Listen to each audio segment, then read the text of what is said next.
Hæ, ég heiti Brynja og ég ætla að fjalla kalda stríðið. Kalda stríðið var á milli Bandaríkjanna og Sovétríkjanna og má segja að það hafi byrjað eftir seinni heimsstyrjöldina. En af hverju voru löndin ekki vinir fyrst að þau voru að vinna svo mikið saman í seinni heimsstyrjöldinni? Ég pældi þessu og löndin eru mjög ólík en í seinni heimsstyrjöldinni það áttu þau sameiginlegan óvin sem gerði þeim svona kleift að geta unnið vel saman. En stríðið snerist í einfaldu máli það að löndin voru að keppast hvort að kapítalismi sem var í Bandaríkjunum eða kommunismi sem var í Sovétríkjunum væri betra. En hvað gerðist eiginlega í þessu stríði? Ég held að það sé mikilvægt að vita að eftir seinni heimsstyrjöldina þá veittu Bandaríkin löndum í Evrópu fjárhagslega aðstoð sem kallaðist Marshall-aðstoðin. Eins og búist við var þetta framtak alls ekki bara til að vera næs, heldur var þetta leið fyrir Bandaríkin til þess að fullvissa sig að hin löndin í Evrópu myndi ekki taka upp kommunisma og líka svo Bandaríkin geti haldið áfram viðskiptum allan heim. NATO var einnig stofnað eftir seinni heimsstyrjöldina af Bandaríkjunum og Íslandi og mörgum öðrum löndum í Evrópu og var þetta aðallega gert sem varnarráðstöfun gegn Sovétríkjunum. Í kringum sama tíma sagði þáverandi forsætisráðherra Bretlands, Churchill, að Iron Curtain eða járntjald skipti Evrópu í tvennt. Og þýddi það bara að það var svo mikil rígur á milli þessa tveggja helminga og það var bara eins og það var. En það sem einkenndi kalda stríðið var að löndin voru ekki að berjast hvort við annað, heldur studdu þau önnur lönd sem voru í átökum. Og það var líka þess vegna sem myndi að kalla kalda stríðið út að það var ekki mikil hiti í því. Eða allavega beint á milli landana. En við skulum taka dæmi hvernig þetta geti orðið. Rakel og Helena að berjast. Og ég gef Helenu fullt af mat, vopnum, peningum og bara hvað sem hún biður en á sama tíma Jóhanna að gefa Rakel alveg það sama og þannig voru ég og Jóhanna að berjast í gegnum annað fólk. Mörg svona dæmi áttu sér stað, til dæmis í Kóreustríðinu árið 1950 til 1953 þegar að Bandaríkin studdu Suður-Kóreu en Sovétríkin studdu Norður-Kóreu. Víetnamstríðið eða Ameríkustríðið eins og fólk frá Víetnam kallar það var frá árunum 1955 til 1975 og studdi þá Bandaríkin Suður-Víetnam en Sovétríkin studdu Norður-Víetnam. En hápunktur kalda stríðsins var líklegast Kúbudeilan og stóð hún yfir til 1962. En Bandaríkin hafði verið búið að koma fyrir kjarnorkusprengjum í Tyrklandi og Ítalíu og voru þau nógu nálægt til að sprengja Sovétríkin. En eftir það sendu Sovétríkin leynilega sendingu til Kúbu með kjarnorkuvopnum sem gætu auðveldlega sprengt Bandaríkin. Eftir það kom upp gríðarleg hræðsla og það munaði bara svo litlu að löndin hefðu bæði bara verið sprengt í loftu. En hvorugt landið vildi byrja því að sprengja hitt því auðvitað vildu ekkert að sitt eigið land myndi verða fyrir rosalegri eyðileggingu og kallaðist þetta ástand ógnarjafnvægið. Það var sett upp símalína á milli Bandaríkjanna og Sovétríkjanna í Hvíta húsinu og Kremlin og var það bara í fyrsta sinn sem að löndin höfðu raunverulega beint samband hvort við annað. Þetta leystist þó allt í lokin og voru kjarnorkuvopnin fjarlægð frá löndunum sem þau höfðu verið send til og sem betur fer voru þau ekki notuð. Space Race! Þetta var mjög stór atburður í kalda stríðinu. En á milli 1960 og 1970 kepptust Bandaríkin og Sovétríkin það hvort landið væri fyrra að fara út í geim og kallaðist það Space Race eða geimhlaupið. Þetta var náttúrulega bara enn eitt dæmi löndin að keppast hvort samfélagslega kerfið væri betra og hvort tæknin væri þróaðari. Sovétríkin sendu út 2 flaugar árið 1957 sem kölluðu Sputnik 1 og Sputnik 2. Sputnik 2 innihélt hundinn Læku og var það í fyrsta sinn sem að lifandi dýr ferðaðist sporbaug jarðar. En því miður lést Læka í ferðalaginu. Júri Gagarin var svo sendur út í geim af Sovétmönnum árið 1961 og var þetta í fyrsta sinn sem að einhver maður hefur komist út í geim. Sovétmenn voru líka fyrstir til að koma konu út í geim en Valentína Tereshkova afrekaði það árið 1963. Bandaríkin hættu hins vegar ekki kapphlaupinu og komist þeir í fyrsta sinn með mann á tunglið 21. júlí 1969 með flauginni Apollo 11. En Sovétríkin og margir aðrir enn þann dag í dag halda samt að Bandaríkin hafi ekki raunverulega farið á tunglið, heldur að þau hafi bara notað tæknibrellur og bara feika að þau hafi komist á tunglið. En hvernig tengdist Ísland eiginlega þessu kalda stríði? Til dæmis fór fram fundur árið 1986 á milli Reagan, þáverandi forseta Bandaríkjanna, og Gorbachev, þáverandi leiðtoga Sovétríkjanna, í Höfða. Þótt að það hafi engar undirskriftir verið gerðar á þessum fundi, voru samt löndin sammála að þau ætluðu smátt og smátt að afvopnast og þau voru svona að byrja hægt að bífa. Það er líka áhugavert að segja frá því að almannavarnir voru í fyrsta sinn til á Íslandi árið 1962 þegar að Kúbudeilan stóð yfir, og var það bara gert út að allir í landinu voru svo hræddir við kjarnorkusprengjur. Keflavíkurgöngurnar voru mótmæli yfir því að herinn væri í Keflavík. Þessar göngur urðu 11 talsins og stóðu þær yfir frá árunum 1961 til 1991. Þá gekk fólk frá Keflavík og labbaði 50 kílómetra í mótmælum. Meðal annars gekk amma mín í þessum göngum, eða nokkrum af þeim allavega, og hún sagði mér að þau hafi öskrað Ísland úr NATO, herinn burt. Sovétríkin, eins og er búið að koma fram, var kommúnistaland. Í Sovétríkjunum var ekkert lýðveldi eins og á Íslandi, en í staðinn var bara æðsti maðurinn í kommúnistaflokknum sem að réði öllu, bara næstu eins og einræðisherra. Þessi menn voru til dæmis Stalin, Melenkov, Khrushchev, Brezhnev, Andropov, Tjernenko og Gorbachev. Kommunismi snýst mikið bara að ríkið úthlyti öllum nauðsynjum og að þau hafi svona bara yfirsýn yfir öllu. Ríkið átti líka allar eignir landsins og fólk gat eiginlega ekkert orðið ríkt upp á eigin spýtur. Mannréttindi voru í verulega slæmu ástandi og að sama skapi málfrelsi fólks.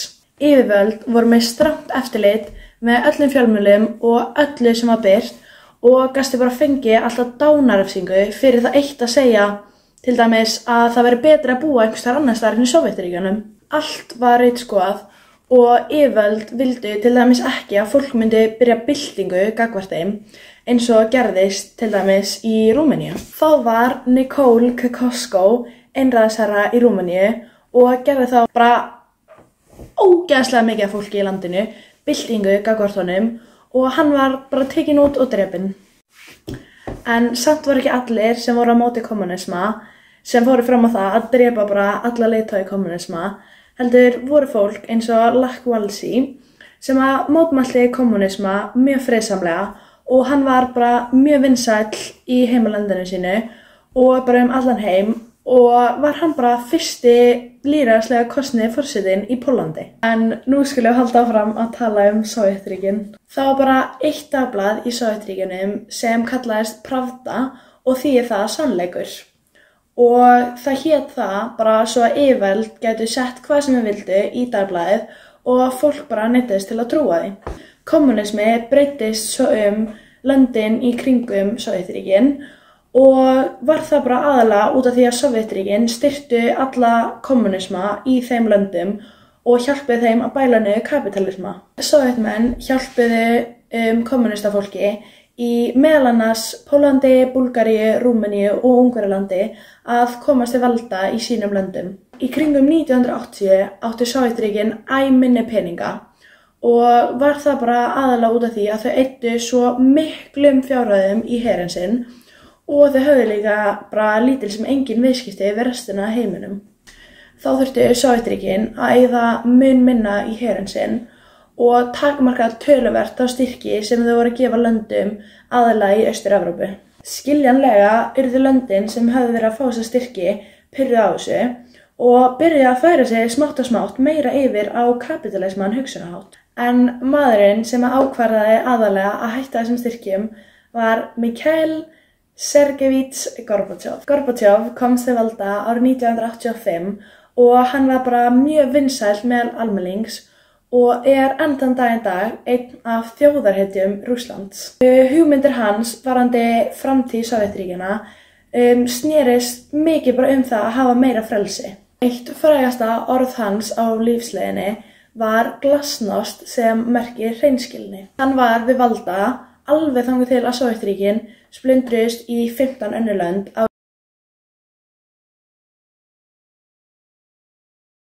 árið 1991 og höfðu þá Sovétríkin verið til í 69 ár. Bandaríkin voru með kerfi sem kallast kapítalismi og það algjör andstæða við kommunisma. Kapítalismi mjög frjálst og leyfir bara öllum að mynda sinn eigin fjárhag sjálfir. Eftir seinni heimsstyrjöldina kom þáverandi forseti Bandaríkjanna, Truman, með þá kenningu að Bandaríkin ættu að vera æðst yfir öllum og ættu að passa, og það var bara svo skylda þeirra að passa að kommunismi myndi ekki breiðast út allan heim. Eftir seinni heimsstyrjöldina var Þýskalandi skipt upp í 4 hluta sem að Bandaríkin, Sovétríkin, Frakkland og Bretland réðu yfir. En þegar að kalda stríðið var í gangi, þá sameinuðust Bandaríkin, Bretland og Frakkland, eða 2 hlutar, í Vestur-Þýskaland og hluturinn sem að Sovétríkin réði yfir varð Austur-Þýskaland. Í vestrinu var þá kapítalismi en í austrinu var kommunismi. En af hverju var austurhluti Þýskaland svona miklu fátækari en vesturhlutin? Það eru margar ástæður fyrir þessu og bara Sovétríkin settu miklu minni pening inn í sinn hluta.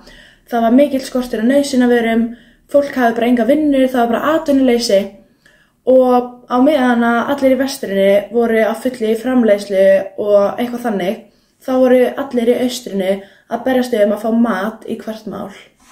En til þess að gera þessa skiptingu á milli Austur-Þýskalands og Vestur-Þýskalands var reistur heljarna múr sem að kallaðist Berlínarmúrinn. Hann stóð uppi alveg til ársins 1989 og þegar hann var felldur þá var hann búinn að standa uppi í 28 ár. Ég hef sjálf heimsótt Þýskaland og Berlín og séð múrinn með mínum eigin augum og núna eru rústirnar allar þekktar veggjakróti og mér finnst bara ótrúlegt hversu raunverulega langur veggurinn bara hvernig þetta hægt. Þýskaland sameinaðist svo aftur árið 1990. AfD stjórnmálaflokkur í Þýskalandi og stendur hann mikið fyrir því að svona herða innflytjendareglurnar og hann mjög vinsæll í austurhluta Þýskalands. Það má kannski rekja til þess að það eru ennþá svo margir fátækir í Austur-Þýskalandi og það bara þannig að Austur-Þýskaland ennþá miklu fátækara en þeir sem eru í vestrinu og þau vilja örugglega bara að yfirvöld eyði meiri pening í þau og að minnka fátæktina þeirra í staðinn fyrir að eyða peningum í innflytjendur og þannig. Ég talaði einnig við vinkonu mína Lotti sem kemur frá Þýskalandi og spilaði með mér í meistaraflokki Ármanns á seinasta tímabili. Hún var líka svo æðisleg að hún tók langt spjall við foreldra sína áður en hún kom í viðtalið og það fræddi hana ennþá meira. Þegar að skiptingin var, bjó öll fjölskyldan hennar Lotti í vesturhlutanum og þau þekktu eiginlega engan frá austurhlutanum. Foreldrum Lotti fannst lífið í vesturhlutanum vera ósköp venjulegt sem náttúrulega ekki skrítið þar sem að þau þekktu ekkert að hafa enga skiptingu þar sem að veggurinn var byggður áður en að foreldrarna fæddust. Langamma Lotti átti vinkonu í austurhlutanum og hún sendi henni reglulega sendingar með allskyns dóti af því að í austurhlutanum var mjög lítið úrval af vörum. Ef þú ætlar að kaupa þér bíl í austurhlutanum þurftirðu að bíða allt upp í 30 ár. Það var lítið sem ekkert úrval af fríðindum í austurhlutanum og reyndi því fólk oft að smygla til dæmis kaffi, ávöxtum, bandarískum gallabuxum og plötum þar inn. Foreldrar Lotti áttu vini í Vestur-Berlín sem bjuggu þar, en til þess að komast þangað þurftu að keyra í gegnum Austur-Berlín. Til þess að komast þá yfir í Austur-Berlín til þess að geta keyrt á vesturhlutann var lögreglumaður sem sovéski lögreglumaður eða Stasi eins og hún kallaði það. Hann bara grannskoðaði bílið þeirra og þurfti að fara mjög vel yfir öll gögn þeirra og allt þannig.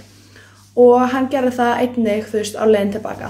En þau gátu náttúrulega ekkert farið neitt annað í Austur-Berlín. Það var bara, einn vegur sem var ætlað fólki, til þess að komast í gegn. Og já, þannig að það var bara, þú gast ekkert sloppið þannig.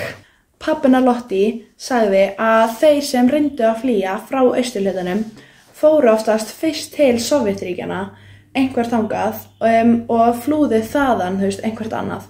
Og það var svo strangt eftirlit með öllu og þetta var bara auðveldasta leiðin. Það voru svo margar ótrúlega sögur af fólki sem reyndi að flýja, en uppáhaldssagan mín var að það var eitthvað fólk í Austur-Berlín sem að bjó bara til sinn eigin loftbelg, bara heimatilbúin loftbelg, og maður verður náttúrulega að hafa í huga að það var ekki hægt bara að fara út í búð og kaupa allt stöffið til að búa hann til. Þannig, og þau náðu að flýja yfir múrin, þau bara rétt náðu að flýja og mér finnst það bara klikka. En ég svo þakklátt að hafa getað talað við Lottie þetta og hún fræddi mig svo mikið og ég náði reyndar ekki að koma allir í vídeóið, en þetta var bara, já, þetta ótrúlegt. Og svo bara eins og ég var heldur búin að segja einu sinni áður, þá lauk stríðinu 2. júlí 1991. En já, bara takk fyrir mig.